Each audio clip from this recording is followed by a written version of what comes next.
السلام عليكم ورحمة الله وبركاته. الحمد لله رب العالمين والصلاة والسلام على أشرف المخلوقين وعلى آله وصحبه أجمعين والحمد لله رب العالمين.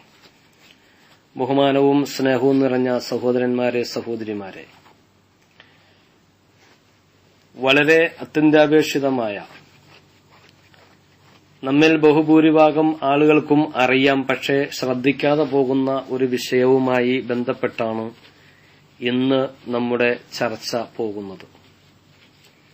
നിസ്കാരത്തിന്റെ ഷർത്തുകൾ എത്ര എന്ന് ചോദിച്ചാൽ നമ്മിൽ എല്ലാവരും പറയും നിസ്കാരത്തിന്റെ ഷർത്തുകൾ 5 എണ്ണമാണ്.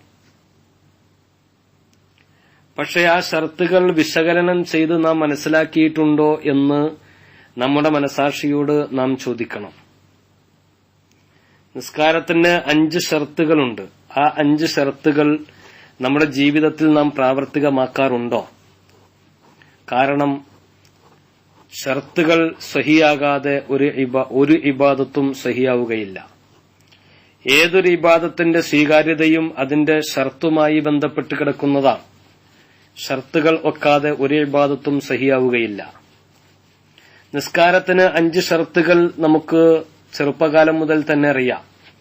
1, അശുദ്ധിയിൽ നിന്ന് ശുദ്ധിയായിരിക്കുക എന്നുള്ളതാണ്. അത് വലുതും ചെറുതുമായ അശുദ്ധി അതിനകത്ത് പെടുന്നതാണ്. കുളി നിർബന്ധമാകുന്ന അവസ്ഥയ്ക്കാണല്ലോ വലിയ അശുദ്ധി എന്ന് പറയുക. അതേപോലെ തന്നെ വുളൂ ഇല്ലാത്ത അവസ്ഥയുടെ പേരാണ് ചെറിയ അശുദ്ധി. ഈ 2 അശുദ്ധികളെ തൊട്ടും ശുദ്ധിയായിരിക്കുക എന്നത് നിസ്കാരം സഹിയാകുന്നതിന്റെ നിബന്ധനയിൽപ്പെട്ട ഒന്നാണ്. രണ്ടാമത്തത് നജസ്സുകളെ തൊട്ട് ശുദ്ധിയായിരിക്കുക എന്നതാണ്. നജസ്സുകളെ തൊട്ട് ശുദ്ധിയായിരിക്കുക എന്ന് പറയുമ്പോൾ നജസായി എണ്ണപ്പെട്ട എന്തൊക്കെ കാര്യങ്ങളുണ്ടോ അതിനെ തൊട്ടെല്ലാം നിസ്കരിക്കുന്നവന്റെ ശരീരം, വസ്ത്രം, നിസ്കരിക്കുന്ന സ്ഥലം, ഇവകളെല്ലാം ശുദ്ധിയായിരിക്കണം. ഇവിടെ ഇത് പ്രത്യേകിച്ചൊന്ന് എടുത്തു പറയാൻ കാരണം, ചില ബാത്റൂമുകളിൽ കയറിയാൽ നമുക്ക് ഇരുന്ന് മൂത്രം ഒഴിക്കുന്നതിന് പകരം ചില ആളുകൾ നിന്ന് മൂത്രമൊഴിക്കുന്നത് കാണാറുണ്ട്. നിന്ന് മൂത്രമൊഴിക്കുമ്പോൾ അവന്റെ മൂത്രം, അതും പാന്റിട്ടുകൊണ്ട് മൂത്രമൊഴിക്കുന്ന സമയത്ത് അവന്റെ മൂത്രം ശരിക്ക് വാർന്നു പോകാൻ സാധ്യത വളരെ കുറവാണ്. മൂത്രമൊഴിച്ച് കഴിഞ്ഞ ശേഷം അവൻ മൂത്രമൊഴിച്ച് കഴുകി മനോഹരം ചെയ്തതിനു ശേഷം അവന്റെ വസ്ത്രത്തിലേക്ക് ഒരു അല്പം മൂത്രത്തിന്റെ തുള്ളി ആയാൽ ആ നിസ്കരിക്കുന്നവന്റെ വസ്ത്രം നജസാണ്.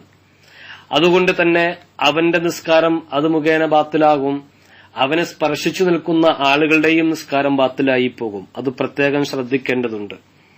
അതുകൊണ്ട് തന്നെ മൂത്രമൊഴിക്കേണ്ട ആവശ്യം വന്നാൽ പാന്റ് ഊരി അതിന് പര്യാപ്തമായ സ്ഥലത്ത് പോയി തന്നെ മൂത്രമൊഴിക്കണം എന്നത് വളരെ ഗൌരവത്തോടുകൂടി നാം ശ്രദ്ധിക്കേണ്ട ഒരു വസ്തുതയാണ്. ഇല്ലെങ്കിൽ അവന്റെ വസ്ത്രത്തിലേക്ക് ആ മൂത്രം ശേഷിച്ചാൽ അതിന് അവൻ വലിയ സമാധാനം റബ്ബിന്റെ മുന്നിൽ, റബ്ബിന്റെ കോടതിയിൽ പറയേണ്ടി വരും. അതേപോലെ തന്നെ മൂന്നാമത്തത് ഔറത്ത് മറയ്ക്കുക എന്നുള്ളതാണ്. ഔറത്ത് മറയ്ക്കുന്ന വിഷയത്തിൽ നമുക്കറിയാം, ചില സമയങ്ങളിൽ മുട്ടോളം ഇറക്കമുള്ള ഷർട്ടായിരിക്കും ഫാഷനായി ഉപയോഗിക്കുക. ചില സമയത്ത് ചെറിയ കുട്ടിക്കുപ്പായം പോലത്തെ വസ്ത്രങ്ങളായിരിക്കും ഫാഷനായിട്ട് വരിക. അതുകൊണ്ട് തന്നെ വളരെ ദയനീയമായി ഇടുങ്ങിയ ഒരു നീളം കുറഞ്ഞ ഷർട്ട് ഇട്ടുകൊണ്ട് ഒരാള് പാന്റും ഇട്ട് ഒരു ഇടുങ്ങിയ നീളം കുറഞ്ഞ ഷർട്ടും ഇട്ട് ഒരാൾ നിസ്കരിക്കുമ്പോൾ, അല്ലെങ്കിൽ ടീഷർട്ടൊക്കെ ഇട്ട് നിസ്കരിക്കുന്ന സമയത്ത് അവൻ സുജൂദിലേക്ക് പോകുമ്പോൾ അവന്റെ പുറത്ത് ഒരല്പഭാഗം തുറന്നു കാണുന്നത് ഇന്ന് വളരെയധികം സുലഭമായി കാണുന്ന ഒരു വസ്തുതയാണ്. അവർക്കറിയില്ല ഇത് അവന്റെ ഔറത്ത് വെളിവായിട്ടുണ്ട്, അത് മുഖേന നിസ്കാരത്തിന്റെ ഒരു നിബന്ധനയ്ക്ക് കോട്ടം തട്ടിയിട്ടുണ്ട്, അത് മുഖേന നിസ്കാരം ബാത്തിലായിട്ടുണ്ട് എന്ന കാര്യം അവൻ അറിയുന്നില്ല. അല്ലാഹു സുബ്ഹാനഹു വ തആല കാത്തുരക്ഷിക്കുമാറാകട്ടെ. അതേപോലെ തന്നെ നാലാമത്തത് സമയമാവുകയും ആ സമയമായി എന്ന് അറിയുകയും ചെയ്യുക എന്നുള്ളതാണ്. സമയമായാൽ മാത്രം പോരാ. ഉദാഹരണത്തിന് ഒരു നല്ല ഇരുട്ടുള്ള, നല്ല സൂര്യപ്രകാശമില്ലാത്ത ഒരു പകൽ, അല്ലെങ്കിൽ ശക്തമായ മഴയുള്ള ഒരു ദിവസം എന്ന് സങ്കല്പിക്കുക. ഏകദേശം 3 മണി സമയമായിട്ടുണ്ടാകും.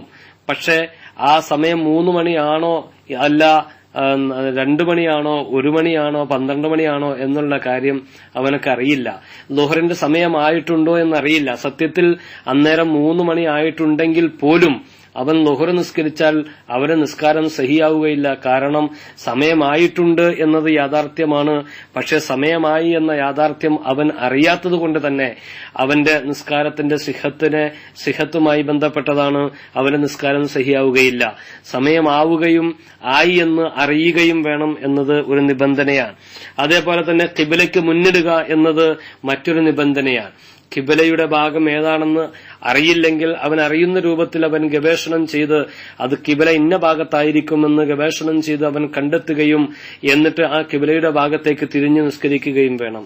ഇവിടെ നീളം കുറഞ്ഞ വസ്ത്രത്തിന്റെ കാര്യം പറഞ്ഞപ്പോ വേറൊരു കാര്യം പ്രത്യേകം ശ്രദ്ധിക്കേണ്ടതുണ്ട്. ലാ തുഖ്ബലു സലാത്തു റജുലിൻ മുസ്ബിലിൻ ഇസാറുഹു എന്ന് ഹബീബായ റസൂലുള്ളാഹി സ്വല്ലല്ലാഹു അലൈഹി വസല്ലമ തങ്ങൾ പറഞ്ഞിട്ടുണ്ട്. അഥവാ നീളം കൂടിക്കിടന്നിട്ട് പാന്റാണെങ്കിലും തുണിയാണെങ്കിലും അവന്റെ നെരിയാണി വിട്ട് താഴേക്ക് ഇറങ്ങിക്കിടക്കുന്ന വസ്ത്രം.